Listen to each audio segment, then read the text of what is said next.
ஒரு கழுதை துணியெல்லாம் சுமந்து இங்கிருந்து அக்கறைக்கு போய் துணியெல்லாம் போட்டு மறுபடியும் ஊருக்கு வருமா. அந்த கழுதை ஒரு நாள் தவறுதலா ஒரு பழைய ஒரு தண்ணி இல்லாத கடல்ல விழுந்துச்சான்.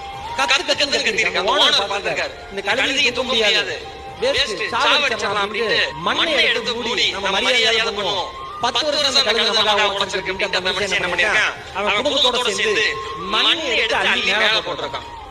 அந்த கழுதை புத்திசாலி பாருங்க, மேல விழுந்த மண்ணை உதறி உதறி உதறி உதறி உதறி கிணறு மூட மூட மூட மூட அது மேல வந்துச்சான். கிணறு மூட மூட மூட அது மேல வந்துச்சு. அதே மாதிரிதான் உங்கள் மீது பிறர் செய்கிற விமர்சனங்கள், யாராவது அவமானம் என்கிற விமர்சனத்தை, அசிங்கம் என்கிற விமர்சனத்தை, நீ வாழ்க்கையில முன்னேற மாட்டாடா அப்படிங்கிற விமர்சனத்தை நீங்கள் அதை உதறி தள்ளிவிட்டு கிணற்றை மூடி மேலே வருகிற ஜீவனாக வாழ்க்கையை வாழ கற்றுக் கொண்டிருக்கிறார்கள். யாரும் உங்களை வாழ்க்கையில் சாய்க்கவே முடியும்.